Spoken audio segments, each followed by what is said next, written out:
Hello guys, இந்த எபிசோட்ல நாம துரை செந்தில்குமார் இயக்கத்தில் சூரி, சசிகுமார், உன்னிமுகுந்தன் நடிப்பில் வெளிவந்த கர்ணன் திரைப்படத்தை பத்தி தான் பார்க்க போறோம். அதுக்கு முன்னாடி இந்த சேனலை சப்ஸ்கிரைப் பண்ணாதவங்க சப்ஸ்கிரைப் பண்ணுங்க. அப்பதான் நான் போடுற வீடியோ உங்களுக்கு அப்டேட்டடா வரும். வாங்க வீடியோக்குள்ள போலாம். இந்த படத்தோட கதை என்னன்னா, தேனியில கோமேன்னு ஒரு ஊர் இருக்கு. அந்த ஊர்ல ஆதியும் கருணாவும் கோயில் தலைவராகவும் ட்ரஸ்டியாவும் இருந்து வராங்க. இவங்க கூட சின்ன வயசுல இருந்தே கருணாவோட விசுவாசியா வளர்ந்து வராங்கன்னா சொக்க. இவங்களுக்குள்ள ஒரு பிரச்சனை வரும்போது ஜெயிக்கிறது விசுவாசமா அல்லது நேர்மையா என்பதுதான் இந்த படத்தோட கதை.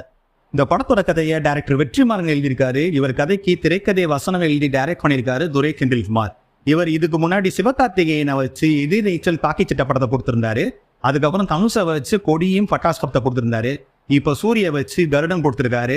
அடுத்து ஒரு படம் சூரிய வச்சு கொடுப்பாரான்னு எதிர்பார்க்கலாம். இந்த படத்தோட திரைக்கதையை ஈஸியா ப்ரெடிக்ட் பண்ற மாதிரி தான் இருந்தது. இருந்தாலும் நல்லாவே எடுத்திருந்தாரு. சில இடத்துல வசனங்கள்லாம் ரொம்ப நல்லாவே இருந்துச்சு. இந்த படத்தோட சினிமாட்டோகிராஃபி ஆஸ்டர் ஏ வில்சன் பண்ணியிருக்காரு. இவர் இதுக்கு முன்னாடி எடுத்த அவன் ஈவன் நான் கடவுள் மாதிரியே ஒரு கலெக்டர்ல செட் பண்ணி எடுத்திருக்காரு.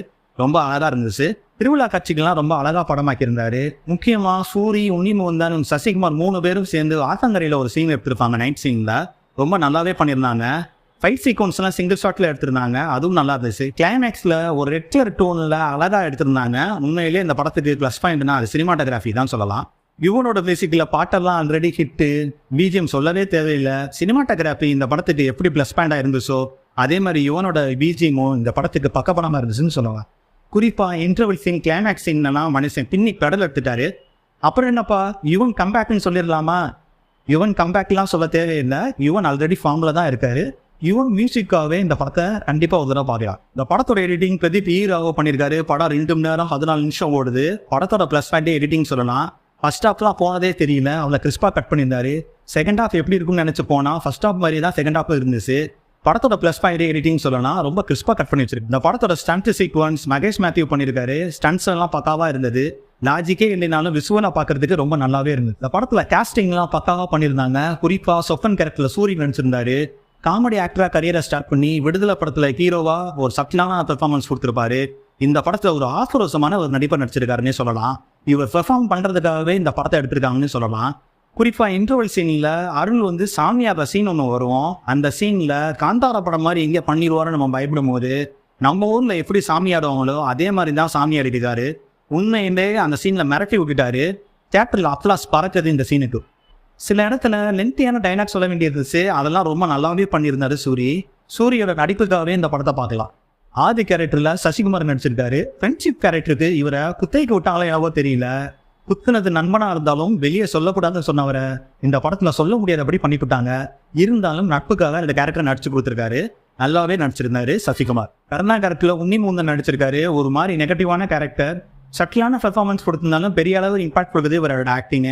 கையை மடக்கை வச்சுட்டு படம் ஃபுல்லா ஒரு மேனரிசம் காமிச்சிருப்பாரு. அது ரொம்ப நல்லாவே இருந்துச்சு. இன்ஸ்பெக்டர் கேரக்டர்ல சமுத்திரக்கட்டி நடிச்சிருக்காரு. கதையே இவர் மூலமா தான் நமக்கு சொல்றாங்க. இவருக்கு நடிக்கிறது ஸ்கோப் இல்லைனாலும் நட்புக்காக நடிச்சு கொடுத்துருக்காரு. மினிஸ்டர் கேரக்டர்ல டைரக்டர் ஆமி உதயகுமாரன் நடிக்க வச்சிருக்காங்க.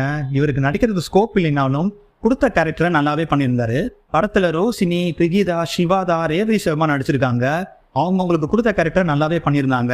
இருந்தாலும் சிவாதாக்கு தான் நல்லா நடிக்கிறதுக்கு ஸ்கோப் இருந்தது. அவங்க ரொம்ப நல்லாவே நடிச்சிருந்தாங்க. சரி, இந்த படத்துல பிரச்சனையே இல்லைன்னு கேட்டா இருக்கு. ஃபர்ஸ்ட் ஒரு 1/2 hour ஆடியன்ஸை கதைக்குள்ள செட் பண்ண டைம் எடுத்துக்கிறாங்க. படத்துல டைரக்டர் ஆமி உதயகுமார் நடிச்சனாலேயோ என்னவோ அவ டான்ஸ் பண்ண மாதிரி தான் இந்த படமும் இருந்தது. ஓவராலா இந்த படம் எப்படி இருந்துச்சுன்னா விசுவாசன்ற மையப்புள்ளியை வச்சுதான் இந்த படமே எடுத்திருக்காங்க. இதுக்கு முன்னாடி இந்த மாதிரி பேர் சொல்லும் பிள்ளை இன்னும் நிறைய படம் வந்திருந்தாலும் இவங்க கொடுத்த ஸ்கிரீன் பிளே ட்ரீட்மெண்ட்னால இந்த படம் நல்லாவே வந்திருக்கு. டெக்னிக்கலா இந்த படம் நல்லா இருந்துச்சு. சூரியனால இப்படியும் ஒரு கமர்ஷியல் படம் கொடுக்க முடியும்னு நிரூபிச்சிருக்காங்க. சூரியோட நடிப்புக்காக இந்த படத்தை தாராளமா பார்க்கலாம். ஆனாலும் வயலன்ஸ் காட்சிகள் நிறைய இருக்கு. இந்த படத்துக்கு எப்படி எங்கே சர்டிஃபிகேட் கொடுத்தாங்கன்னு தெரியல. இந்த படத்துக்கு நான் கொடுக்குற ரேட்டிங் 3.5 out of 5. இந்த வீடியோ பிடிச்சிருந்துச்சுன்னா லைக் பண்ணுங்க, ஷேர் பண்ணுங்க. உங்கள் கருத்துக்களை கமெண்ட் செக்ஷன்ல பதிவு பண்ணுங்க. இந்த சேனலை சப்ஸ்கிரைப் பண்ணாதவங்க சப்ஸ்கிரைப் பண்ணுங்க. மீண்டும் அடுத்த வீடியோவில் சந்திப்போம். நான் உங்கள் கான்டாக்ட். நீங்கள் பார்த்து ரசித்தது சினிமா வித் கான்டாக்ட்.